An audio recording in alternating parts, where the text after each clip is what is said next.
The St. Louis region is home to a thriving wine industry, and if you want to explore what's out there, just take a drive down Highway 94. It's a beautiful trip through wine country, and each winery you visit will give you a different experience. Our very first stop along gorgeous Highway 94 is Chandler Hill. Now, this is one of the newest wineries in Missouri, and it has a really interesting backstory. Joseph Chandler, who was a slave that lived here on the property. He was born in the 1848, I believe. Lived to 103. Oh my gosh. He worked for a lot of farms out here, but they liked him so much he deeded this whole property up here. Now, tell me about the building. We wanted to be big enough inside so we could hold a lot of events inside. You guys have events here all the time. We have events here all the time. The live music is very important, and it drives a lot of people out. Femme Osage Valley is a really short, quick valley. I don't think you get another view like this in the state. Some of the wineries have long views. We have a short view, but it's a beautiful view. It's the old rumors of how Daniel Boone used to fish in Femme Osage River down here, just up and down, and it's just a gorgeous view all year round. So what are we going to taste? Today we're tasting the 2008 Lone Oak Vidal Blanc.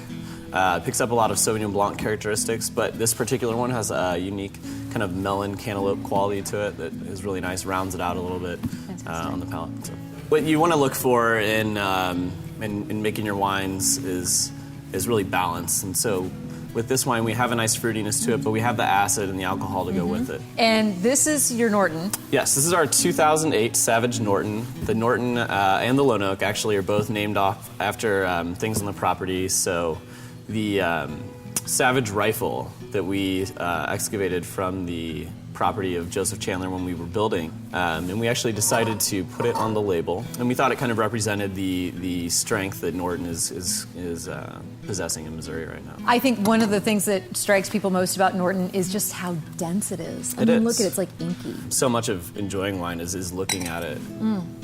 This smells like a Norton. It's great. It has a jammy kind of quality. Norton's it kind of replaces that spicy fruitiness that a Zinfandel can possess. Well, and I think that if you use wines that people are familiar with to describe what these Missouri varietals taste like, it kind of allows them to create a connection. Right, and they can sense a similarity in this wine to wines that they've had in the past. And I think they lower their barriers to tasting when they are able to make that connection. We're back on the highway, and our next stop is Sugar Creek, where the wines pay tribute to the family's history.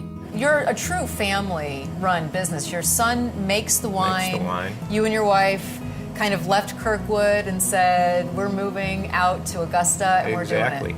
Yeah, Becky and I, well, first of all, the story behind this wine is when I was growing up back in the Chicago area, my grandfather would make wine every year, basically for his own consumption. Yeah. And he'd make 3-4 barrels of wine and order grapes from California every year. My uncles would crush the wine, and my aunts would come, and my grandmother would make a big meal, traditional harvest meal.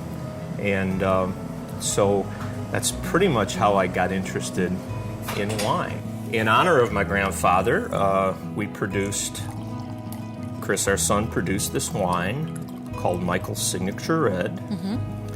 And it is a blend of Chambourcin, about 30% Chambourcin, and Cynthiana, which is also known as Norton at some other wineries. And it's blended together in his name. We've kind of got the story of when he came to the United States from Italy and his picture on the label, and we're kind of proud of it. And our next stop is Mount Pleasant, which is right in the heart of Augusta.